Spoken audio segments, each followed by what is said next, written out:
Hello, everybody, and welcome to another episode of the Divorced Woman's Guide podcast. How are you guys doing today? I'm having a wonderful day, and I hope the same for you. I also want to remind you guys to subscribe. Don't forget, because you're not going to want to miss a single episode any week, every week, because that's how frequently I am sending out my wisdom as well as the wisdom from my guests that I have on. And today happens to be a solo episode of me sharing my wisdom. And today's episode, I wanted to talk to you guys really about how it was that I grew spiritually through my divorce process. And a lot of what I'm going to share with you guys, again, is my own personal experience. Some of you may be able to relate to some of what I'm saying, and I'm inviting you guys in this episode to keep an open mind and to sit back and listen to some of the wisdom that I learned and see if there is anything that happened in your experience that you can relate to. So my spirituality has always sort of been in existence. I've always believed in God, and I was raised in a Jewish home. And I always believed that there was a higher power. When I was a kid, I was trying to kind of grasp, what God was, what God meant, and I knew what was being taught to me. And at the same time, I, being Wendy, I wanted to see what that meant for myself. And when I was a child, like a lot of times where I would question things, I would be told I was wrong and that I needed to follow the norm. And a lot of that had to do with the mindset of my family that immigrated to the United States after the Holocaust. And so it was all about fitting in. And yes, there was a Jewish community. I was, born and raised in San Francisco, and there was a big Jewish community there. And so I was being raised, being taught, through the religion of Judaism, and a lot of that was brought into my life culturally. And, at the same time, anytime I felt that there was a spiritual connection and it looked a little bit different, that I was silenced a little bit. And so it really wasn't until my divorce that I finally allowed myself to feel into the spirituality that had always been in me. And it allowed me to really explore and feel and see what that was all about. And so what I ended up learning really about my spirituality was the night that I realized that my now ex-husband was having an affair. And it was that gut punch to the stomach, like nothing I had ever felt before, with the universe saying, like, wake up, Wendy, like open your eyes. We have been trying to show you this. And it was in that moment that I really learned what having awareness felt like. And the awareness piece for me was something that I felt physically. It was something that my body was trying to tell me. And for me, that's where that spiritual connection started. It started with that physical feeling, and then sort of the audio download of what was coming after that. And for probably like the first 6 months of my separation, I was also in that victim mindset of, why is this happening to me? I don't look like someone who's supposed to get divorced. This is my soulmate. I took vows. How could he do this? He ruined our family. What did I do wrong? I'm sure many of you guys either are asking or have asked yourselves those same questions. And slowly but surely, I started to see and understand that those questions weren't the right ones to be asking. And it really took me sitting with my emotions and feeling through them to connect to that higher power, and instead start asking questions of, how did I miss this, right? Or, at what point did I close my eyes? At what point did I stop trusting and listening to myself? And it started with those questions, which then led me down the path of, well, okay, it doesn't matter when. It's about, okay, how do I learn how to trust myself again? How do I learn to listen to these gut and instinctual voices or bodily hits that I get?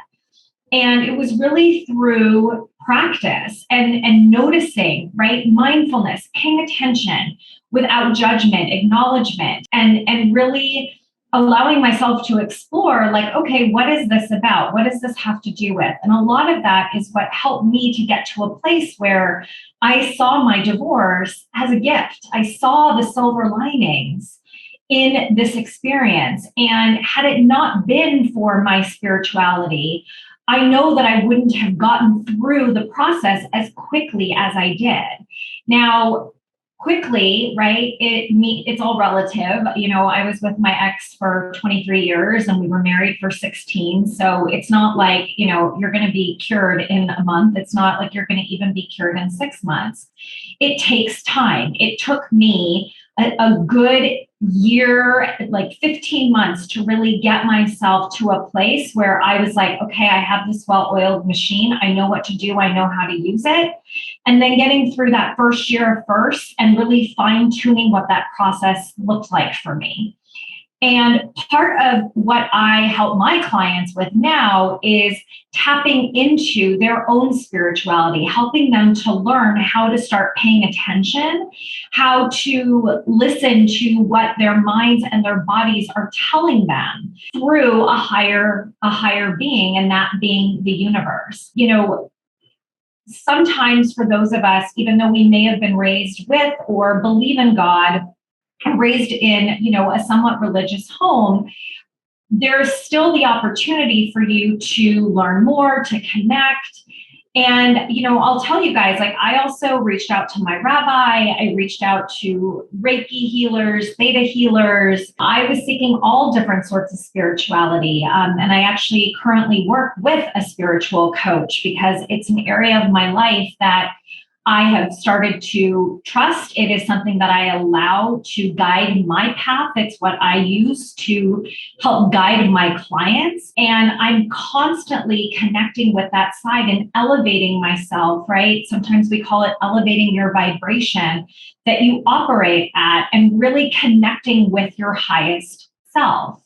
And so what I know is important is really being around people who, it's not necessarily that they have to have the same beliefs, but that they too believe in a higher power and they want to learn how to connect deeper with that higher power to feel the guidance and to trust and know that what is happening in your highest and best good.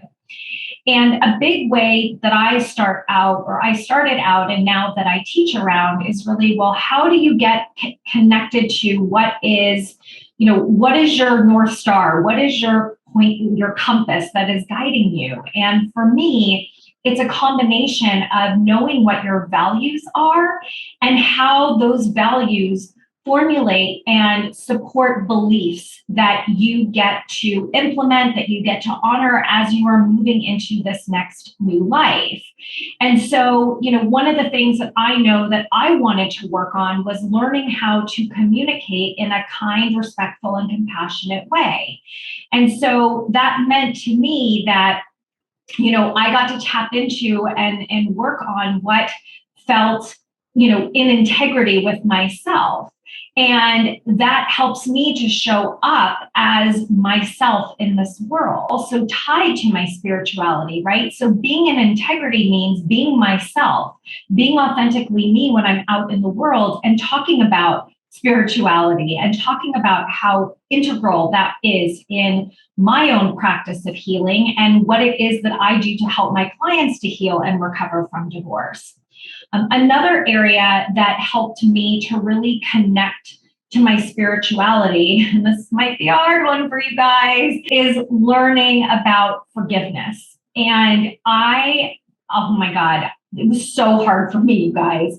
It was so incredibly hard. And I know that for those of you who have been in toxic relationships, that part of healing is really challenging. But what I know to be true is that your hurt can very easily continue to turn into bitterness and hate. And it's almost like I see it as kind of like this thick black tar. And a lot of times I kept asking for support around, wanting to break the pattern of wanting revenge. Okay, I'm being real, of getting revenge, thinking that he would feel revenge, and instead to open myself up to that space of forgiveness. Now, let me clarify, okay? It doesn't mean that you need to forget what the other person's choices were, or what they did, or even condone it, right? But what happens is when you're holding on to that hate, you're only punishing and hurting yourself. And to me, that means that you're blocking yourself from receiving the goodness that, the universe and spirit are bringing you. And so forgiveness is about bringing yourself, right? Allowing yourself to see the light and to bring joy and love back into your life. So you've got to let go of that negative energy. In order for you to really spiritually heal, you have to allow light and love in. Now, this doesn't happen overnight, okay? I wish I could wave a wand and have this happen for you guys, but it doesn't happen that way. It just takes time and patience, as well as guides, right? Spiritual guides that can help you. And this is one of the elements of my program that I am starting to integrate because it is so incredibly important. And I'm seeing the accelerated results that my clients are having when this is a part of their recovery process. One other thing that I want to share with you guys that was also part of my spiritual journey is two things that I did. Number one is I had a divorce party. Yes, I had a divorce party. I invited all of my my close friends, and we went out. This was pre-COVID, and I love 80s music. And so there was an 80s concert happening in downtown Los Angeles, and I rented a party bus, and I took all of my friends and we went there, and I had food and drinks here before, and then we went in the party bus and we went to the concert, and we came back, and it was just such a fun night celebrating life and celebrating joy and possibility.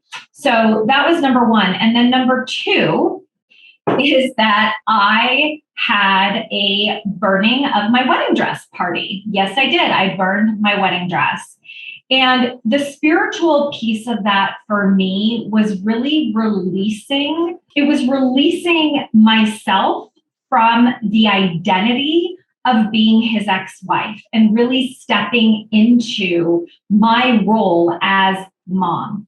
And that ceremony brought a lot of tears to my eyes. I hadn't seen my dress in over 20 years, which was so crazy. And of course I was like, wonder if it still fits, but I didn't try it on. Instead, I invited friends over and I said some words about it and got my closure, and I lit that thing up.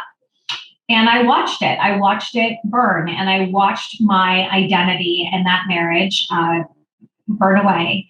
And some of you guys might be going, oh my God, why or how did you do that? And, the way that I see my spirituality today is that I'm a big believer that, when you release thoughts and feelings and emotions, and sometimes that's through like writing and burning. Like I just hosted a retreat, and we did this exercise where I had everybody write stuff down and then throw it into a fire to watch it burn, right? Into like a fire pit, and to watch it burn, because that's how we get to release and manifest what we want to create. And so for me, that's what the spirituality piece is all about. It's really about giving yourself permission to connect with spirituality in a way that works for you. And for each of us, it's different. So I would love to hear what your spiritual beliefs are, how spirituality has supported you, or maybe